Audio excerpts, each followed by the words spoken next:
What if the music industry's most beloved voices were never meant to last? Not by fate, but by design. For decades, we've accepted illness, addiction, or stress as the cost of fame. But these explanations fall apart under closer scrutiny. Now, an anonymous whistleblower from inside the pharmaceutical world is pulling back the curtain. A controversial biotech tool, once considered impossible, may finally expose the truth. And in B.J. Thomas's case, it's a truth no one was ready to face. The B.J. Thomas mystery is finally solved. And it isn't good. Long before the fame, B.J. Thomas was just a boy, with a voice too soft for the world he was born into. In a house where silence was survival, he sang in secret, behind doors, into pillows, through bruises. His voice carried pain he didn't have words for yet, only melodies. Singing wasn't just a gift, it was a hiding place, an escape hatch from a life that hurt too much to name. Then, someone noticed. Not a label, just a man in a suit with a song and a smile. "Sing it like it's yours," he said. So BJ did, and it changed everything. But it wasn't a beginning, it was an exchange. The moment he sang someone else's story like it was his own, he stopped being the boy. He became the product. From that day forward, his voice didn't belong to him anymore. It belonged to them, the handlers, the pushers, the protectors, the ones who saw a marketable sadness in his softness and knew exactly how to sell it. By the time the world knew his name, the real BJ was already fading.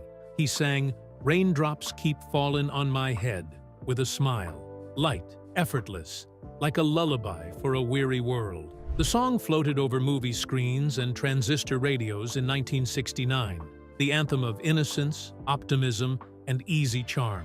B.J. Thomas, with his smooth tenor and cowboy boy next-door grin, was America's golden boy, the kind of star people trusted, but the smile was a mask, and behind it was a man unraveling. Fame came quickly, then choked. By 27, he'd sold millions of records, stood on stages with Elvis, and topped Billboard charts in pop, country, and gospel. But in hotel rooms across the country, he was swallowing fistfuls of pills just to fall asleep, chasing highs he couldn't explain, waking up in cities he didn't remember entering. By the time he won his Grammy in 1976, he was so strung out he couldn't find the stage, and no one was helping him. His label knew, his managers knew, even his bandmates knew. But addiction, especially in the clean-cut world of crossover country pop, was a liability better left unspoken, so they let it fester, let him spiral, let the smile do the talking, while the man inside quietly disappeared. When he finally collapsed on tour in 1977, backstage at a state fair in Indiana, the headlines didn't say overdose, they said exhaustion. But the truth was simpler, sadder, and more damning. B.J. Thomas didn't just stumble into the dark. He was guided there, slowly, methodically, by an industry that used his voice until it nearly destroyed him. And when he tried to get out, they followed him, all the way into the church. By 1978, B.J. Thomas was broken, and nearly buried. He'd burned through 2 fortunes, wrecked 3 cars, and left behind a trail of failed tours and fractured friendships. He was losing his family, his voice, and soon, he feared, his life. Then, suddenly, he vanished. When he re-emerged, he wasn't singing about raindrops anymore. He was singing about God.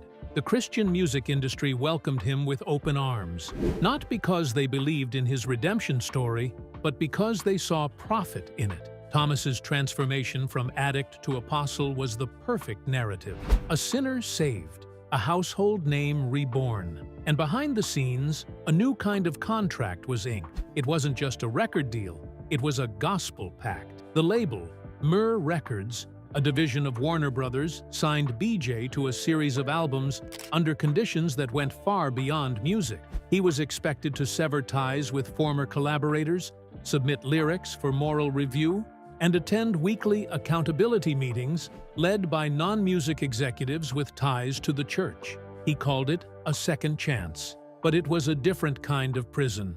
By 1980, Thomas was a gospel star, Grammy-winning, clean cut, and clean living.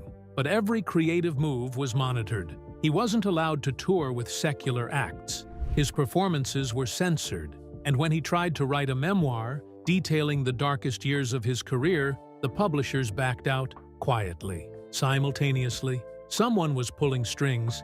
His wife, Gloria, once confided to a journalist that BJ had traded one addiction for another, approval, but she didn't say whose or what it was costing him behind the curtain. The gospel era wasn't the salvation BJ Thomas hoped for. It was a trap. Behind the uplifting lyrics and staged baptisms were whispered threats, veiled ultimatums, and an ecosystem designed to control. His handlers, many of whom weren't from the music business at all, began steering his public image like a sermon. Every interview was prepped, every anecdote scripted. He was no longer a man in recovery. He was a mascot, and he couldn't break character. Sources close to Thomas recall bizarre moments: being asked to sign morality clauses before stepping on stage, having songs removed from set lists because they were too secular, even being reprimanded for performing "Hooked on a Feeling," his first major hit, at a benefit concert. But behind closed doors, the spiral resumed. He relapsed, quietly, repeatedly. Painkillers, then sleeping pills, a scotch at the wrong dinner, a fight with Gloria that ended in silence. In one rare taped phone call from 1982, BJ sobs to a friend, "They love the story, not the man. They don't care if I die, as long as I die clean." And yet, he was protected. Every incident was buried. Every canceled show spun into a redemption arc. One close confidant claims that a powerful figure within the Christian music world had a standing agreement with a Nashville paper. No scandals. Not about him. Why? Because BJ Thomas was a cash cow with a halo. He sold purity in a market that demanded it. But the real man, fragile, relapsing, and doubting his faith, didn't fit the narrative. So they rewrote him.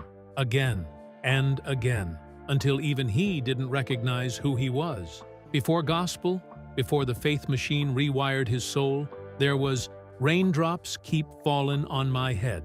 It should have been the song that saved him. Instead, it became the cage he never escaped. Written by Burt Bacharach and Hal David for Butch Cassidy and the Sundance Kid, the track became a cultural juggernaut. It earned an Academy Award, hit #1 on Billboard, and redefined BJ Thomas overnight.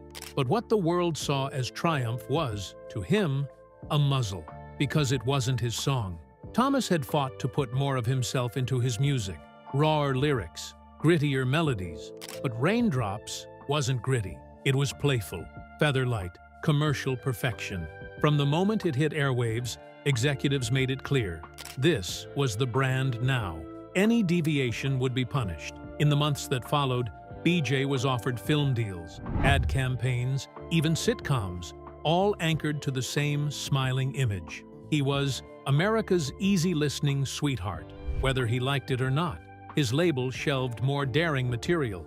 They refused his requests to produce his own sessions. And when he tried to shift genres again, they froze his budget, a golden cage, padded in royalty checks. One producer later described it like this: he'd come into the studio high as hell, begging us to let him sing something honest, and we'd tell him, "Sing the song that pays your mortgage." The pressure turned internal. By 1972, Thomas was experiencing blackouts. His voice began to falter, and during a radio interview in Dallas, when asked what his biggest fear was, he muttered, "Waking up a parody." He was already there. The very song that made him famous had erased his identity, and no one wanted the man behind the melody. They only wanted the rain to keep falling. It was supposed to be his reinvention. In 1974, BJ Thomas arrived at Muscle Shoals Sound Studio, the hallowed Alabama birthplace of Aretha Franklin's soul and the Rolling Stones' Southern edge, hoping to reclaim his artistry. Away from the polished halls of LA and the gospel watchmen in Nashville, he thought he'd finally be free to feel again. But what happened inside those studio walls never made it to record. According to multiple engineers, Thomas laid down a set of tracks unlike anything he'd done before. Raw, mournful, electric, a sound that straddled gospel, blues, and rock, defiant, angry, alive. "It was the best I'd ever heard him," said one technician. "He was bleeding through the microphone." Then the tapes vanished, literally. 3 days after wrapping, an A&R rep from Warner Brothers arrived, confiscated the master reels, and left without explanation.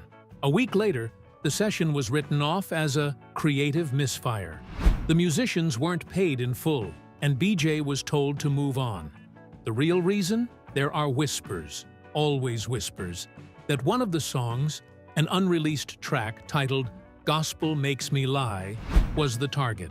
According to a surviving lyric sheet, the song was a scathing indictment of the Christian industry that had rebranded him. It accused pastors of pocketing tour profits, mocked the forced smiles, alleged abuse of power behind closed doors.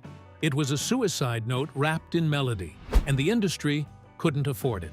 BJ left Muscle Shoals devastated. For months, he told friends he felt erased.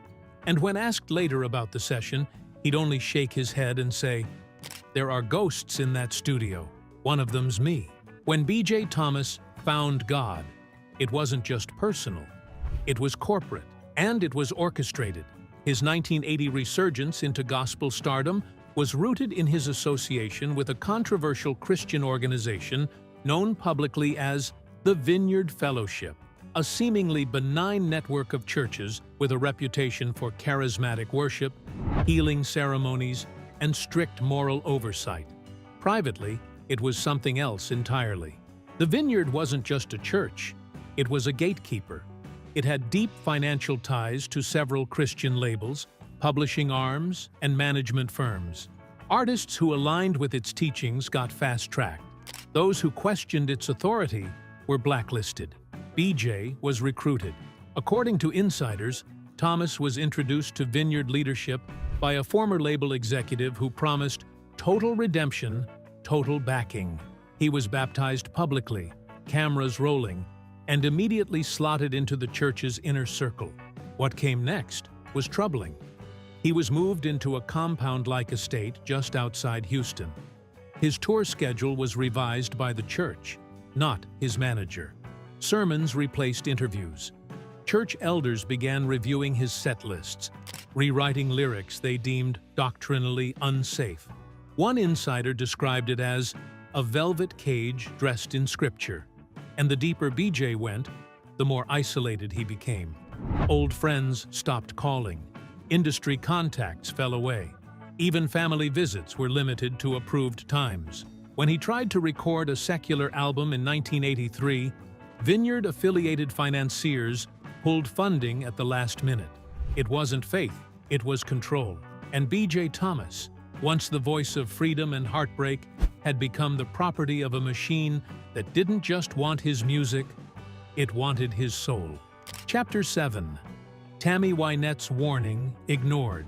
They were never close friends, not in the public sense. But behind the glossy covers and rhinestone smiles, BJ Thomas and Tammy Wynette shared more than just country roots. They shared scars. In 1981, backstage at a charity concert in Atlanta, Tammy pulled BJ aside. She was shaky, already deep into her own battles with painkillers and manipulation, but she was lucid enough to say what needed to be said. "They're not saving you. They're using you." She was talking about the church, about the record executives, about the new circle of handlers surrounding him like wolves in white linen. She told him about the contracts she had been forced to sign, about being kept doped and compliant, about her ex-husband's ties to shady church-adjacent financiers. She urged him to walk away, but BJ didn't listen. He couldn't. His family was embedded now. His income depended on clean bookings. And the gospel crowd didn't just cheer him, they revered him. He was too far in. Tammy would later confide to a journalist that BJ had the saddest eyes of any man I ever saw. She claimed he once called her in the middle of the night, whispering, "I'm singing songs I don't believe in." But publicly, he kept performing. And Tammy? She watched him fade, just like she had, into a carefully managed silence, into a system where addiction was weaponized, and salvation was sold by the hour. She wouldn't survive it either. By the time the world realized what had happened to Tammy, the surgeries, the secrets, the silence, it was too late. And BJ saw the writing on the wall. He just didn't know how to stop it from becoming his own. In 1985, BJ Thomas signed what should have been his comeback deal, a multi-album contract with a label affiliated with both secular and gospel distribution arms. But there was one problem. No one ever saw the full contract. Not his lawyers, not his wife, not even BJ himself. It was a sealed document, locked behind special handling provisions. According to insiders, it was delivered in person by two executives from a now-defunct faith-based production house. The terms? A 10-year commitment, full creative control ceded, tour locations and set lists subject to Morality Board approval. But the most chilling clause? An indemnity waiver, one that protected the label from any liability related to health deterioration, psychological distress, or reputational harm. In other words, if the music, the pressure, the manipulation broke him, they wouldn't be held responsible. BJ signed it anyway. He was desperate. His previous gospel records had faded. Secular radio wouldn't touch him, and his wife and daughters needed stability. So he agreed. And within a year, he was back on the gospel charts. But something had changed. His voice sounded thinner. His eyes were distant. On stage, he often forgot lyrics to songs he'd sung for decades. He was touring non-stop, but rarely sleeping. One venue owner in Oklahoma recalled him arriving in a stupor, saying only, "They told me I had to sing here. I don't remember why." The contract had delivered exactly what it promised: exposure, album sales, and a slow erasure of the man himself. When BJ tried to renegotiate, he was threatened with breach penalties so severe he would have lost everything: house, car, publishing rights. He stayed quiet, and the contract remained sealed until the day he died. After BJ Thomas died in May 2021, tributes poured in. Articles praised his versatility. Old fans shared memories of Raindrops and his gospel hits. But there was one voice missing from the eulogy parade: his eldest daughter, Paige. She had been silent for years. But in 2022, something changed. Paige posted a cryptic message on social media. "The man you loved was not the man they let him be." Then, she vanished offline. A year later, it surfaced. A partial manuscript of an unpublished memoir, allegedly co-written by Paige and BJ in his final years. Titled Silent Notes, it detailed his struggles with faith, control, and the pressures of maintaining a persona he no longer recognized. It named names, cited dates, questioned events surrounding his final tours. And then, like so many other truths in his life, it disappeared. The manuscript was pulled from pre-orders. Legal notices were issued. Paige was unreachable. Rumors swirled that the rights were bought out, that the family had been silenced, that someone, somewhere, didn't want Silent Notes to be the last word. And so, BJ's story remains suspended, unfinished, muffled, and incomplete, just like his voice in those last recordings, wavering, searching, barely heard through the static. Turn on any oldies station, and he's still there. That soft vibrato, that gentle ache, that voice that once sang through storm and scripture, addiction and absolution. But the man behind it is gone, not just physically, erased, diluted, rewritten, recast from addict to saint, from artist to spokesman. BJ Thomas wasn't allowed to be complex, wasn't allowed to be human, because too many industries depended on his silence: the record labels, the churches, the handlers and contracts and managers who profited every time he smiled on cue, every time he hit the high note, even if it hurt. And maybe that's the real tragedy, that the voice lives on while the truth does not. And somewhere, in a locked file, in an unprinted memoir, or in a forgotten studio reel at Muscle Shoals, the real BJ Thomas is still waiting, not to be idolized, but to be heard. Now that the truth about BJ Thomas has come to light, We must ask, was this just one tragedy, or a symptom of something deeper in the industry? What we choose to do next could change everything if we act while we still can. Share your thoughts below. Thanks for watching. See you in the next one.